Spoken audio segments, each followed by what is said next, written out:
Good morning dear students. Excretion का एक lecture हो चुका है।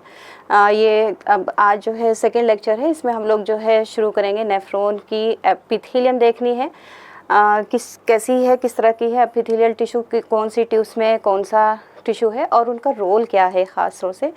जैसे कि हमारा पीसीटी जो है हम लोगों ने पढ़ा कि ज़्यादा एब्जॉर्प्शन करता है 70 से 80%, इवन 100% रीअब्जॉर्प्शन हो जाता है ग्लूकोज और अमाइनो एसिड्स का। तो पीसीटी इसके अलावा और दूसरे काम क्या कर रही है, तो पहले एपिथेलियम पढ़ते हैं, उसके बाद फिर उसका फंक्शन पढ़ते हैं, different parts of A nephron. तो शुरू करते हैं टाइप्स ऑफ एपिथेलियम। एक नेफ्रॉन में हम लोग ने पढ़ा है कि ग्लोमेरुलस और उसका रीनल ट्यूब्यूल, दो पार्ट होते हैं। जो रीनल ट्यूब्यूल है उसको फर्दर बॉमन कैप्सूल्स और PCT, then loop of Henle's और डीसीटी में डिवाइडेड है। तो टाइप्स ऑफ एपिथेलियम में सबसे पहले जो है हम पीसीटी की एपिथेलियम और बॉमन कैप्सूल्स की देखते हैं। तो बॉमन कैप्सूल्स सेकंड पार्ट हो जाता है पीसीटी यानी कि प्रॉक्सिमल कन्वोल्यूटेड ट्यूब्यूल्स, और थर्ड पार्ट हो जाता है हेनलेज लूप्स, हेनलेज लूप, और फोर्थ पार्ट है यहाँ पे डीसीटी यानी कि डिस्टल कन्वोल्यूटेड ट्यूब्यूल। तो एपिथेलियम कहाँ पे कैसी है, क्योंकि बॉमन कैप्सूल्स में जो है फिल्टर होनी है चीज़ें, तो यहाँ सिंपल स्क्वामस एपिथेलियम है। डबल लेयर्ड कप होता है, जो इनर वाली होती है वहाँ पे जो स्क्वामस एपिथेलियम है, सेल्स थोड़ी सी जो है वो डिफरेंट होती है, उसको पोडोसाइट सेल्स कहते हैं, लेकिन है सब क्या है, स्क्वामस एपिथेलियम। तो यहाँ पे जो है सिंपल स्क्वामस एपिथेलियम,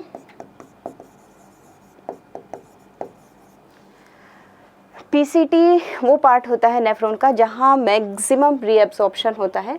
तो यहाँ पे इंक्रीज़ करने के लिए सरफेस एरिया को, यहाँ की जो एपिथेलियम होगी वो ब्रश बॉर्डर होगी to increase the surface area for reabsorption. तो यहाँ हो जाएगी simple cuboidal, simple cuboidal brush border epithelium. फिर हेनलेज लूप में दो पार्ट हैं। वैसे देखा जाए तो एक डिसेंडिंग लिम्ब है, एक असेंडिंग लिम्ब है, लेकिन यहाँ हम इसको डिवाइड करेंगे लाइक थिन पार्ट और थिक पार्ट। तो एक पार्ट थिन है और एक पार्ट थिक है। जो थिन है यहाँ पे इस तरह की मिलेगी सिंपल स्क्वामस एपिथेलियम, जबकि जो थिक वाला पार्ट है वहाँ पे सिंपल क्यूबोडियल हो जाएगी। तो यहाँ पे है सिंपल स्क्वामस एपिथेलियम, और थिक में हो जाएगी हमारी सिंपल क्यूबोडियल। सिर्फ यहाँ पे ब्रश बॉर्डर है, इसके अलावा ब्रश बॉर्डर नहीं है, सिर्फ क्यूबोडियल होगी। तो सिंपल क्यूबोइडल एपिथेलियम। फिर आती है हमारी डिस्टल कन्वोल्यूटेड ट्यूब्यूल, उसमें भी सेम सिंपल क्यूबोडियल एपिथेलियम होगी, सिंपल क्यूबोइडल एपिथेलियम। रीअब्जॉर्प्शन की बात करें तो ऑलरेडी हम लोग कर चुके हैं यूरिन फॉर्मेशन में। बॉमन कैप्सूल्स में जो है अल्ट्रा फिल्ट्रेशन होता है under the pressure 10 mm HG के इक्वल होता है। तीन तरह के प्रेशर वहाँ पे है। एक पॉजिटिव है हमारा जो है ग्लोमेरुलस हाइड्रोस्टैटिक प्रेशर जो कि 55 होता है। फिर हमारा सेकंड हो जाता है BCOP यानी कि ब्लड कोलोइडल ऑस्मोटिक प्रेशर, वो +30 होता है, -30 होता है। दैट मीन्स कि जो है अपोजिट डायरेक्शन में लगता है ग्लोमेरुलस वाले जो हाइड्रोस्टैटिक प्रेशर है उससे। और फिर एक जो है बॉमन कैप्सूल का हाइड्रोस्टैटिक यानी कि इसका हाइड्रोस्टैटिक प्रेशर होगा। तो अंडर दिस प्रेशर जो है यहाँ पे फिल्ट्रेशन होता है। मैक्सिमम रीअब्जॉर्प्शन पीसीटी में है, 70 से 80% होता है। यहाँ जो हेनलेज लूप है यहाँ पे मिनिमम जो है रीअब्जॉर्प्शन होता है। एक तरह से मैं फिर से लिख देती हूँ, यहाँ 70 to 80% रीअब्जॉर्प्शन होता है। रीअब्जॉर्प्शन यहाँ पे ओनली 5% रीएब्जॉर्प्शन, यानी हेनलेज लूप में रीएब्जॉर्प्शन बहुत कम होता है, मिनिमम होता है। इसका मेन काम होता है इसका और वसा रेक्टा का मिला के कि ये जो इंटरमेडुलरी रीजन का जो ऑस्मोलैरिटी होती है, हाई ऑस्मोलैरिटी होती है अप टू 1200 मिली ऑस्मोल तक, उसको मेंटेन करने में इसका मेन रोल होता है। डीसीटी की बात करें तो यहाँ कंडीशनल रीएब्जॉर्प्शन होता है, जो हम लोग ने पढ़ा है कि 15% रीएब्जॉर्प्शन होता है यहाँ।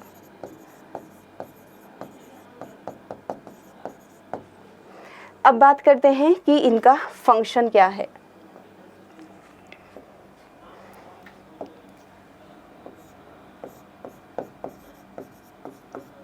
Function of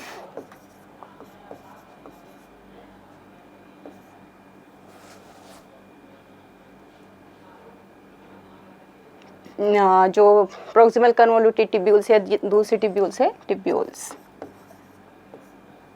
function of tubules of nephron.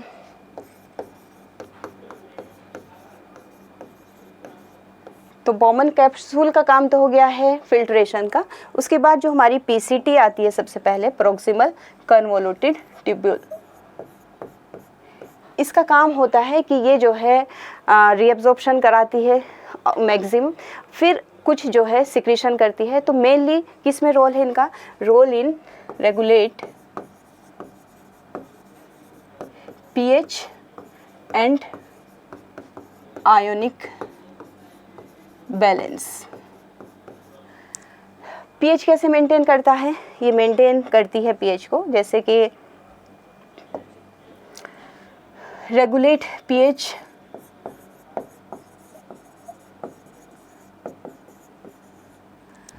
Regulate pH जो है वो कैसे करेगी? जो हमारा जो कुछ अगर थोड़ा बहुत अमोनिया है और एच आयन है, इसको जो है सिक्रीट कर देगी और रीएब्जॉर्ब कर लेगी बाइकार्बोनेट को। बाइकार्बोनेट आयन जो होते हैं वो ब्लड ट्रांसपोर्ट में भी हमने पढ़ा है, बफरिंग का काम करते हैं। तो यहाँ पे भी जो है क्या करेगी? Regulate pH by secreting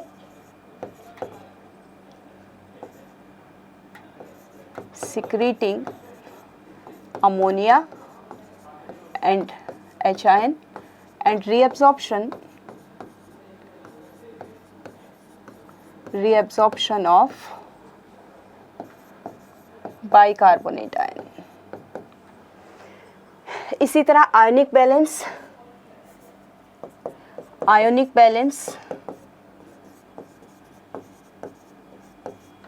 by absorbing sodium and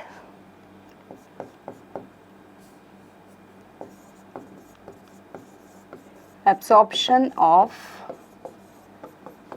sodium ion and chlorine ion.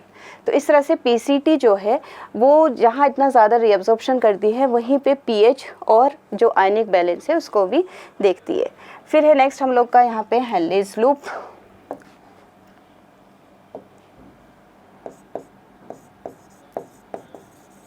Henle's loop, no role in maintaining pH और आयोनिक बैलेंस। यानी पीएच और आयनिक बैलेंस में हेनलेज लूप का कोई ख़ास रोल नहीं होता है। इसका मेन काम होता है अलोंग विथ वसा रेक्टा कि ये जो है रेगुलेट करता है high osmolarity in medullary region of the kidney. तो फंक्शन इसका हो जाएगा important role to maintain high osmolarity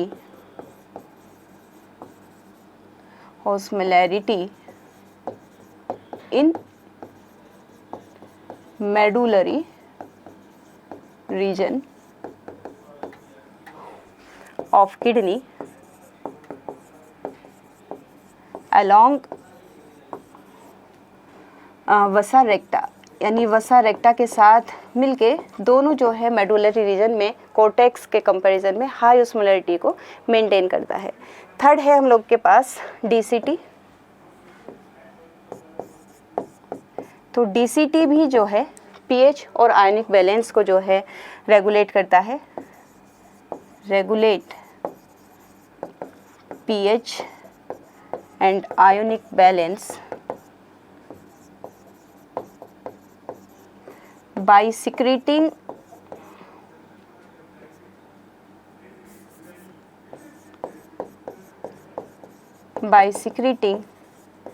H ion and potassium ion and reabsorption of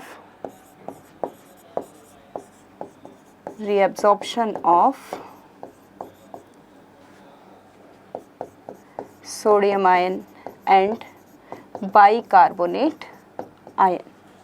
इसी तरह थर्ड नंबर पे आता है हम लोग का कलेक्टिंग डक्ट। हालांकि कलेक्टिंग डक्ट इसका पार्ट नहीं है, लेकिन कलेक्टिंग डक्ट भी जो है pH को बैलेंस करती है। Collecting duct balance the pH and ionic balance by secreting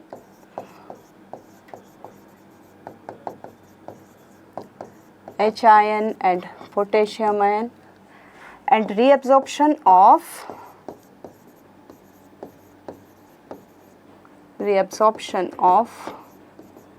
water and very low amount of urea। तो ज़्यादा जो है वाटर काफ़ी ज़्यादा जो है यहाँ से रीएब्जॉर्ब होता है, क्योंकि हाई ऑस्मोलैरिटी है तो बहुत ज़्यादा वाटर जो है कलेक्टिंग डक्ट से जो है रीएब्जॉर्ब किया जाता है, ताकि कंसनट्रेटेड यूरिन जो है वो एक्सक्रीट किया जाए। तो जो यूरिन जो फिल्टर होता है, जो फिल्ट्रेट होता है, उसके कंपैरिजन में जो यूरिन बनता है वो 4 टाइम्स जो है ज़्यादा कंसनट्रेटेड होता है। तो इस तरह से जो है ये हो गए हमारे फंक्शंस, डिफरेंट पार्ट्स जो है नेफ्रॉन की ट्यूब्स के। तो आयनिक बैलेंस में हमारा PCT का काम है, DCT का है और कलेक्टिंग डक्ट का है। हेनलेज लूप का एज सच कोई pH या फिर आयनिक बैलेंस में इसका कोई रोल नहीं है। इसका मेन जो है अलोंग विद वसा रेक्टा ये काम करता है कि हाई ऑस्मोलैरिटी को किडनी के मेडुलरी रीजन में मेंटेन करता है। तो यहाँ देखिए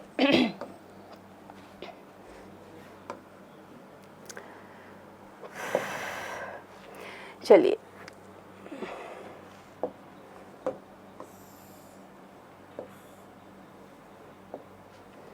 ये NCERT का ही डायग्राम है।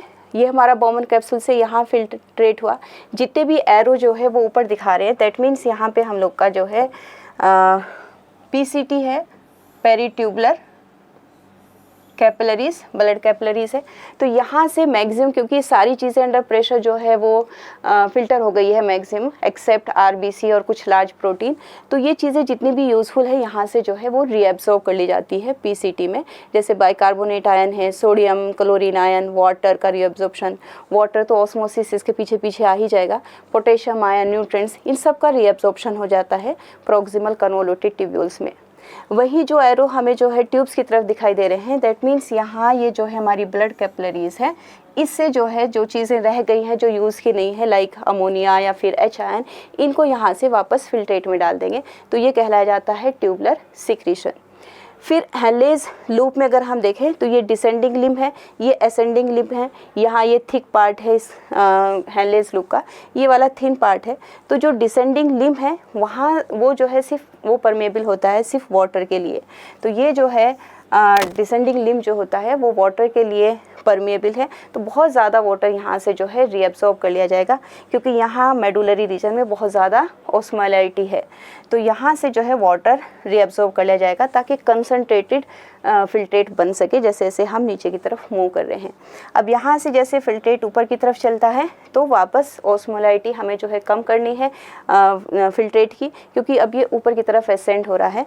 तो एसेंडिंग लिम्ब जो हेनलेज का है वहाँ पे जो है अगर हम थिन की बात करें तो थोड़ा NaCl यहाँ से जो है वो पैसिवली एब्जॉर्ब किया जा सकता है, लेकिन जो थिक पार्ट है यहाँ से NaCl जो है वो एक्टिवली रीएब्सॉर्ब किया जाता है। यानी कि यहाँ जो है ये एक्टिवली रीएब्सॉर्ब हो रहा है, एक्टिवली, और ये जो है पैसिवली रीएब्सॉर्ब हो रहा है यहाँ पे। तो जो असेंडिंग लिम्ब है वो सिर्फ परमेबल है सॉल्ट के लिए, NaCl के लिए। ये परमेबल बिल्कुल भी नहीं है वाटर के लिए सिर्फ डिसेंडिंग लिम्ब परमेबल है, जबकि जो असेंडिंग लिम्ब है वो वाटर के लिए परमेबल नहीं होती। उसके बाद हमारा आता है DCT। ये कंडीशन के ऊपर डिपेंड करता है कि क्या कंडीशन है।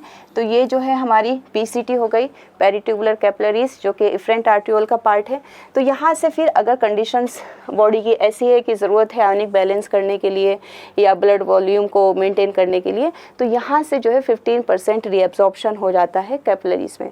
और अगर कुछ ब्लड में रह गया है जो चीज़ हम फिल्ट्रेट में डालना चाहते हैं, तो यहाँ से ये जो है ट्यूबुलर सिक्रीशन कर दिया जाता है DCT में।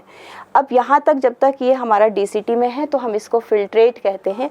जैसे ही ये जो है कलेक्टिंग डक्ट में जाएगा तो अब इसी फिल्ट्रेट को कहना शुरू करते हैं यूरिन। अब यहाँ से जैसे यूरिन जो है नीचे की तरफ चल रहा है कलेक्टिंग डक्ट में, इसका जो लास्ट पार्ट है इसको डक्ट ऑफ बेलिनी कहते हैं।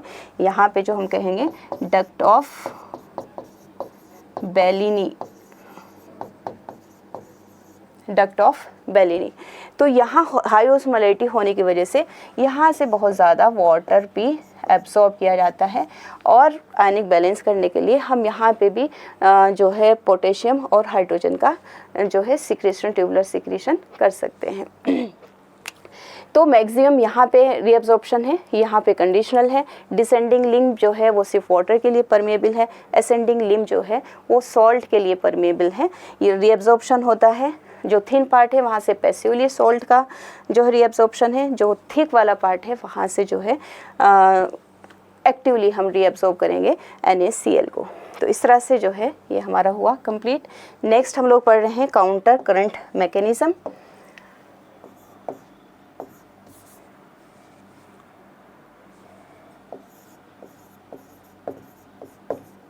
काउंटर करंट मैकेनिज्म, या फिर कहिए काउंटर करंट मैकेनिज्म और मैकेनिज्म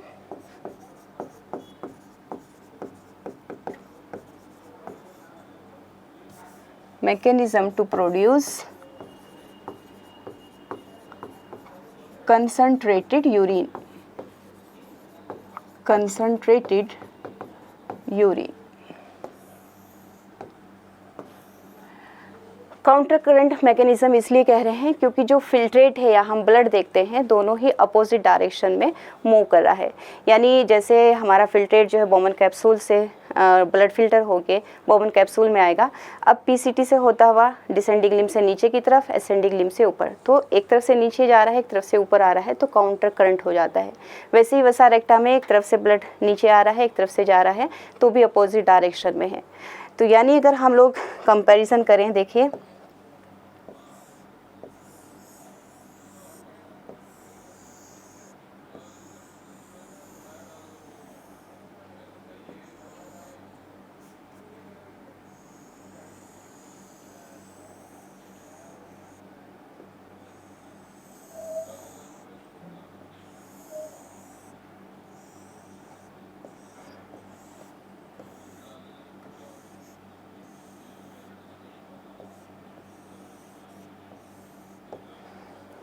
ये हो गया हमारा नेफ्रॉन, और यहाँ जो वसा रेक्टा है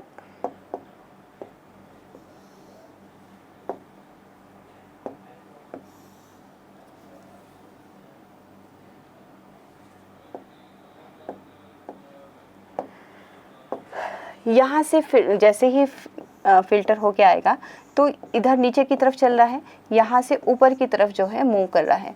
इसी को काउंटर करंट कह रहे हैं कि एक तरफ जो है हमारा जो डायरेक्शन है वो नीचे की तरफ है और दूसरी लिम्ब में ऊपर की तरफ हो रहा है, तो अपोजिट डायरेक्शन में फिल्ट्रेट मूव कर रहा है। इसी को काउंटर करंट कहते हैं। अब वहीं पे जो है हमारी जो एफरेंट आर्ट्रियोल ये आएगी यहाँ से, और यहाँ से ये एफरेंट आर्ट्रियोल यहाँ से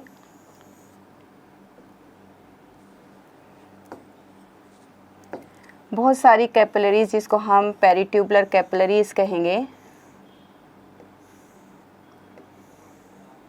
अब ये कैपिलरीज यहाँ से होते हुए पैरेलली रन करती है along the length of loop of Henle.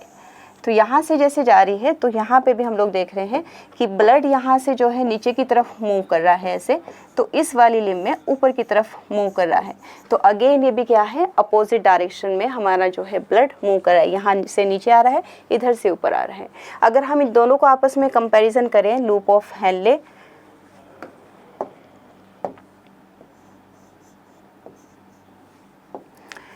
इस लिम्ब को लूप ऑफ हेनले की डिसेंडिंग लिम्ब और असेंडिंग लिम्ब जो है वसा रेक्टा की, तो यहाँ पे भी जो है अपोजिट डायरेक्शन में चल रहा है। इन दो को कंपैरिजन करें तो यहाँ पे भी अपोजिट डायरेक्शन में है। तो यानी सिर्फ फिल्ट्रेट को देखें तो अपोजिट डायरेक्शन में है, सिर्फ ब्लड को देखें तो अपोजिट डायरेक्शन में है। इन दो को कंपैरिजन करें या इन दो को कंपैरिजन करें तो सब के सब जो है हर जगह जो है वो अपोजिट डायरेक्शन में मूव कर रहा है।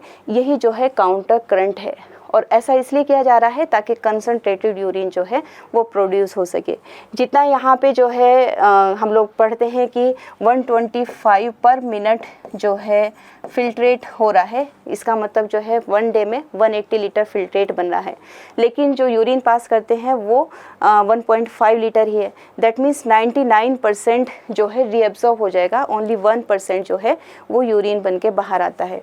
तो इस तरह से जो है हमारा 4 टाइम्स जो है मोर कंसनट्रेटेड यूरिन प्रोड्यूस होता है। और इसके पीछे मेनली वजह क्या है, हमारा ये जो है हेनलेज लूप और वसा रेक्टा, ये दोनों मिलके जो है हाई ऑस्मोलैरिटी को जो है मेंटेन करते हैं इन मेडुलरी रीजन। इतना जो पार्ट है यहाँ से ऊपर का, ये जो है कॉर्टेक्स कहलाया जाएगा। ये कॉर्टेक्स है,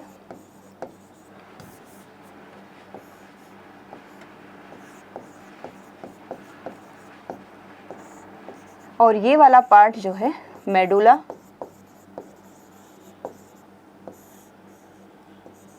ये मेडुला है। कॉर्टेक्स में हमारा ये बॉमन कैप्सूल्स, फिर ये हमारी जो है पीसीटी, ये डीसीटी, ये जो है डिसेंडिंग लिम्ब है, ये असेंडिंग लिम्ब है, ये वसा रेक्टा है, वसा रेक्टा, ये इसकी असेंडिंग लिम्ब हो जाएगी, असेंडिंग लिम्ब, और ये डिसेंडिंग लिम्ब।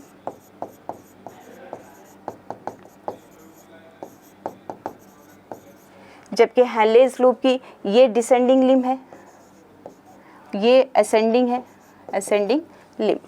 अब यहाँ पे जो है कॉर्टेक्स में हम देखते हैं तो यहाँ ऑस्मोलैरिटी 200, यहाँ पे 300, यहाँ पे 400 हो जाएगी। क्या होती है, मिली ओस्मोल पर लीटर, मिली ओस्मोल पर लीटर।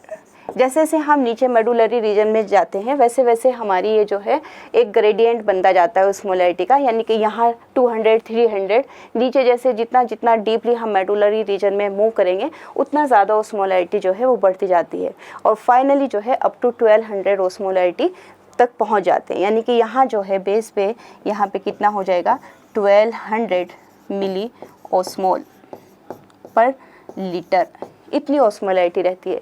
तो अब जैसे हमारा यहाँ से फिल्टर होगा, ये जो हमारे पास ग्लोमेरुलस है, यहाँ से ब्लड फिल्टर हुआ, ये फिल्ट्रेट आया। अब पीसीटी में जैसे जैसे नीचे जाएगा तो जितनी इस मेडुलरी रीजन में ऑस्मोलैरिटी है इतनी ही मेंटेन करनी है हम लोग को इस असेंडिंग डिसेंडिंग लिम्ब में। तो जैसे जैसे नीचे जा रहे हैं कंसंट्रेट होना चाहिए फिल्ट्रेट। तो इसके लिए जो डिसेंडिंग लिम्ब है ये किसके लिए परमेबल है, वाटर के लिए परमेबल है। तो वाटर जो है वो बाहर की तरफ ऐसे मूव करना शुरू कर देगा, और धीरे धीरे जो है यहाँ ऑस्मोलैरिटी जो है 500, फिर जो है 700, 800 और अप टू यहाँ तक जो है 1200 तक पहुँच जाएगी। फिर जैसे जैसे हम ऊपर चलेंगे तो अगेन जो है हमें जो है डाइल्यूट फिल्ट्रेट चाहिए। तो यहाँ से वाटर अगर निकालें या डाल दें तो वो डाइल्यूट हो जाएगा, बट वाटर के लिए ये परमेबल नहीं है असेंडिंग लिम्ब। तो यहाँ से अब क्या किया जाएगा, यहाँ से सीधे NaCl जो है एक्टिवली इसको यहाँ से निकालेंगे। तो यहाँ से रीअब्जॉर्प्शन होगा NaCl का। अब ऐसे जो है ये डाइल्यूट हो जाएगा, DCT में चला जाएगा। वहीं यहाँ से जो ब्लड है वो नीचे की तरफ मूव कर रहा है, यानी कि हाई ऑस्मोलैरिटी की तरफ जा रहा है। तो धीरे धीरे उसका कंसंट्रेशन बढ़ाना पड़ेगा, क्योंकि ऑस्मोलैरिटी बाहर ज़्यादा है उतनी ही ऑस्मोलैरिटी ब्लड की भी होनी चाहिए जैसे जैसे वो डीपली जो है मूव कर रहा है मेडुलरी रीजन में। तो जो NaCl यहाँ से ascending limb of Henle's loop निकाला है वो जो है कहाँ एंटर कर जाएगा, इस डिसेंडिंग लिम्ब ऑफ वसा रेक्टा। इस तरह से धीरे धीरे जो है वसा रेक्टा की ओस्मोलैरिटी 1200 ओस्मोलैरिटी तक पहुंचेगी, मिली ओस्मोल तक। फिर जैसे जैसे यहाँ से ऊपर चलेगा तो अगेन जो है इसको डाइल्यूट होना है, तो यहाँ आते आते फिर से NaCl यहाँ से बाहर चला जाएगा।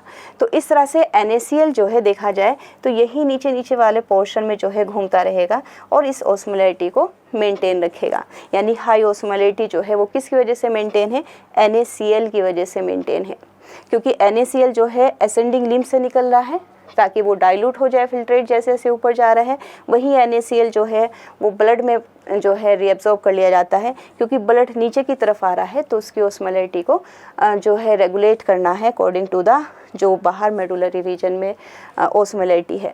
तो इस तरह से NaCl, लेकिन अकेला NaCl ये जो है मेंटेन नहीं कर पाता, क्योंकि हाई ओस्मोलैरिटी है, 1200 मिली ओस्मोल है। तो इसको मेंटेन करने के लिए यहाँ से स्मॉल अमाउंट जो है यूरिया की एब्सॉर्ब कर ली जाती है। तो यूरिया और NaCl मिलके इस हाई ओस्मोलैरिटी को यहाँ पे मेंटेन करता है मेडुलरी रीजन में। अब अगर यूरिया यहाँ ज़्यादा हो जाता है तो यूरिया को यहाँ से फिर से जो है इधर मूव करके यहाँ करके फिल्ट्रेट में डाल देंगे, फिल्ट्रेट से फिर तो जब जब ज़रूरत हो रही है थोड़ा सा अमाउंट यूरिया का यहाँ पे रीअब्सॉर्ब कर लेते हैं। यानी कि जहाँ यूरिया अच्छा नहीं है, बाहर निकालना, एक्सक्रीट करना इसको ज़रूरी है, वही थोड़ा सा अमाउंट जो है यूरिया का यहाँ रीअब्सॉर्ब किया जाता है ताकि 1200 ओस्मोलैरिटी तक पहुँचा जा सके। NCERT के डायग्राम से देख लेते हैं। यह है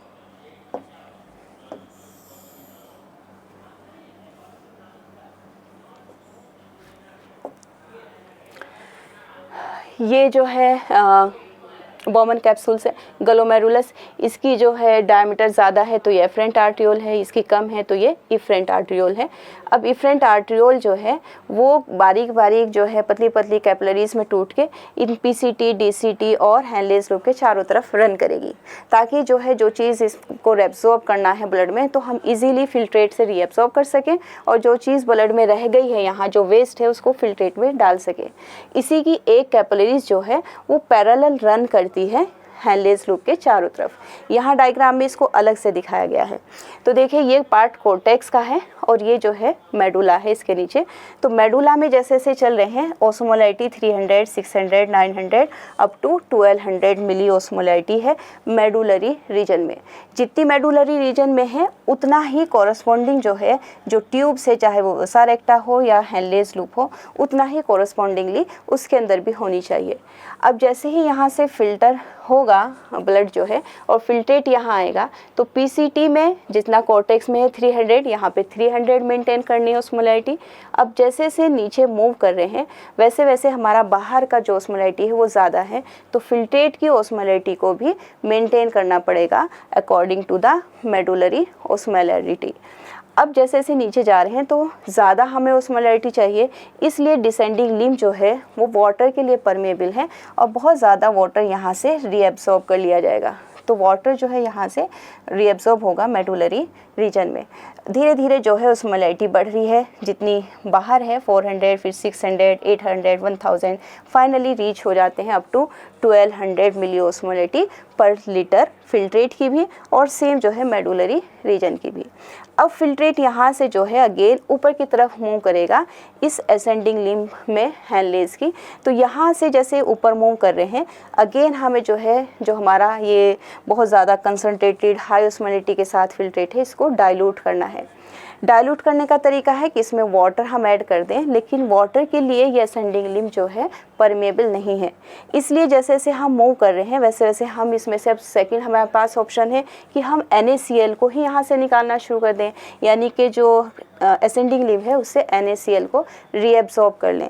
तो जैसे जैसे NaCl रीअब्सॉर्ब हो रहा है वैसे वैसे फिल्ट्रेट जो है डाइल्यूट हो रहा है और फाइनली जैसे वो कोर्टेक्स में पहुँचता है तो कोर्टेक्स के हिसाब से उसकी ओस्मोलैरिटी काफ़ी जो है कम हो जाती है 300 और 200 मिली ओस्मोल पर लीटर के हिसाब से। तो इस तरह से यहाँ फिल्ट्रेट की तो मेंटेन हो गई है। अब बात आती है कि यहाँ से हमारा जो वसा रेक्टा है जो यहाँ दिखाया गया है उसकी भी हमें ओस्मोलैरिटी जो है बाहर के मेडुलरी रीजन के हिसाब से ही मेंटेन करनी है।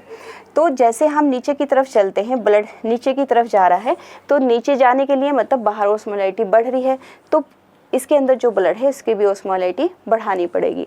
तो इसके लिए क्या करना है, जो NaCl यहाँ से निकला है उस NaCl को जो है इसके अंदर रीएब्जॉर्ब कर लिया जाएगा ब्लड के अंदर।